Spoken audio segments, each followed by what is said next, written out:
धीरे धीरे सूर्यदेव अस्ताचल की ओर बढ़ रहे थे। आखिरी रेलगाड़ी की प्रतीक्षा में रोहिणी स्टेशन पर बैठी थी। रोहिणी कई सालों बाद भाई के घर जा रही थी, इसलिए बहुत उत्साहित थी। बहुत दिनों बाद जाना हो रहा था। इतने समय तक बच्चों की जिम्मेदारी, सास ससुर की सेवा में लगी रही थी। आज मायके की यादें ताज़ा हो गईं। कैसे वो सबकी लाडली थी। भाइयों के प्राण उसी में बसते थे। लेकिन विवाह के बाद धीरे धीरे सब अपने परिवार में व्यस्त हो गए। लेकिन आज भी उसके भाइयों का प्रेम उसके लिए रत्ती भर कम नहीं हुआ था। दोनों भाई अपनी बहन को पूरा मान देते थे। भाई के बड़े बेटे की सगाई तय हो गई थी। भाई ने 1 हफ्ते पहले ही न्योता दे दिया था उसे। वो कैसे इनकार कर सकती थी। अब तो बच्चे भी बड़े हो गए हैं, अपनी देखभाल कर सकते हैं, इसलिए वो निश्चित थी। वो इस बार अकेली जा रही थी।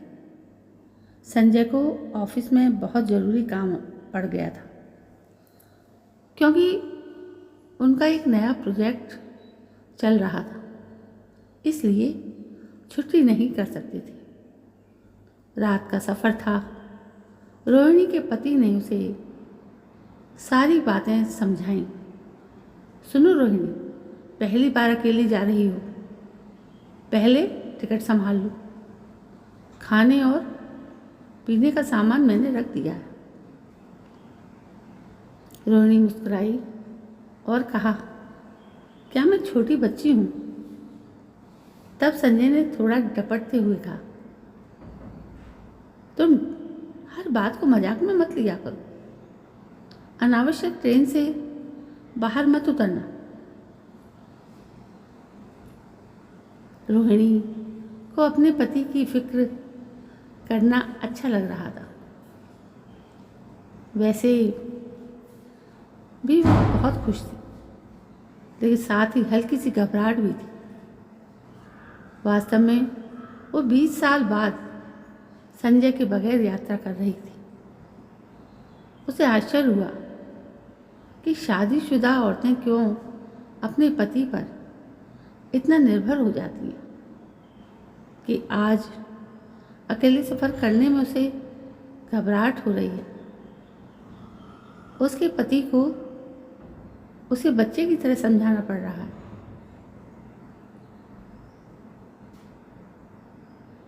नियत समय पर ट्रेन आई। संजय उसे उसके बर्थ पर बैठाकर चले गए। गाड़ी में भीड़ थी। वो सफ़र का आनंद ले रही थी। खिड़की से बाहर के नज़ारे उसका मन मोह रहे थे। ठंडी हवा चेहरे पर लग रही थी। दौड़ते घर, अपने कामों में लगे आदमी, कहीं कूदते फांदते गाय और बछड़े और भागते पेड़ दिखाई दे रहे थे, उसके जीवन की तरह, जिसके पीछे वो आज तक भाग रही थी, लेकिन थमकर कभी जीने का आनंद नहीं ले पाई। आज पहली बार वो अपने आप में मस्त थी। अब वो खिड़की के इस ओर शांत बैठी थी और उस ओर दुनिया दौड़ रही थी। ना बच्चों की टेंशन, ना पति की झिझक। रोहिणी सोच रही थी, कभी कभार अकेले सफ़र में भी गजब का आनंद है। अगले स्टेशन पर गाड़ी 15 मिनट के लिए रुकी। उसके बगल की बर्थ पर एक स्त्री आकर बैठ गई। बहुत गंभीर और शांत लग रही थी।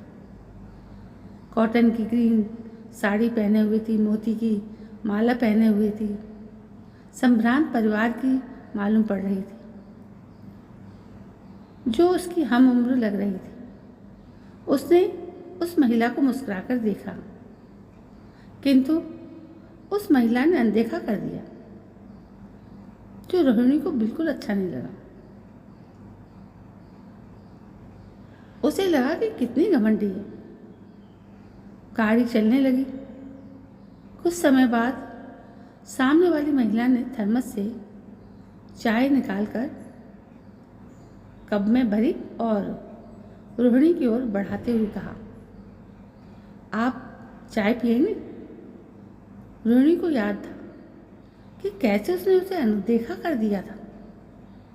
उसने साफ मना कर दिया कि मैं चाय नहीं पीती। दोनों महिलाएं शांत थीं और एक दूसरे की ओर देख भी नहीं रही। धीरे धीरे मुसाफिर कम होने लगे, अंधेरा भी होने लगा था।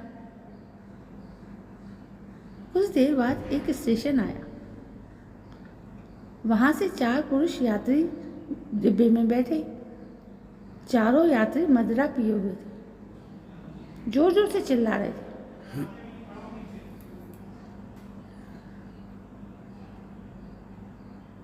बिना गाली दिए बात नहीं कर रहे थे। रोहिणी अंदर तक कांप गई। न जाने क्यों अक्सर मनुष्य अंधेरे में डरता है, उजाले में एक हिम्मत मिलती है। उसने अपने सहयात्री को देखा। सहयात्री महिला के चेहरे पर डर के भाव देखे। दोनों की नजरें मिली, जो अभी तक एक दूसरे को देख भी नहीं रही थी। अब एक दूसरे में सहारा ढूंढने लगी थी। कितना विचित्र स्वभाव है इंसान का। दोनों महिलाएं एक साथ बैठ गईं और बातचीत करने लगी। कहाँ से आ रही हैं, कहाँ जा रही हैं, बच्चे, परिवार, सबके बारे में पहले पूछने लगी। ऐसा कर वो अपने डर को दूर कर रही थी। चारों पुरुष यात्रियों को उन दोनों महिलाओं से कोई मतलब नहीं था। वो लोग अपनी ही बहस में व्यस्त थे। जल्दी ही दोनों का स्टेशन आ गया। दोनों एक दूसरे के गले लगी। दोनों के आंखों में आंसू छलक आए। रोहिणी ने सहयात्री महिला से कहा, बहन, अगर आज तुम नहीं होती तो पता नहीं मैं उस परिस्थिति में क्या करती। मैं पहली बार अकेले सफ़र कर रही हूँ। मैं बहुत डर गई थी। उस महिला ने रोहिणी से कहा, अरे बहन, डर तो मैं भी गई थी। ये शराब और गाली है ही ऐसी बात कि कोई भी डर सकता है। रोहिणी ने कहा, बहन, मुझे क्षमा करना, मुझे लगा तुम घमंडी हो। वो महिला हंसने लगी। दोनों में मोबाइल नंबर का आदान प्रदान हुआ। आगे भी एक दूसरे के संपर्क में रहेंगे, ऐसा दोनों ने वादा किया। रोहिणी और उसकी सखी जो इस सफ़र में उसे मिल गई, दोनों विदा लेकर अपने अपने गंतव्य की ओर चल दी। दोनों सहेलियां, महिलाएं जो अभी तक अजनबी थीं, परिस्थितियों ने उन्हें एक दूसरे का सहारा बना दिया। तो दोस्तों, ये थी एक 2 सहेलियों की कहानी। यदि आपको पसंद आई हो तो प्लीज़ मेरे इस चैनल को सब्सक्राइब करना ना भूलें। कल मैं फिर हाजिर होती हूँ एक नई कहानी को लेकर। तब तक के लिए जय हिंद, वंदे मातरम।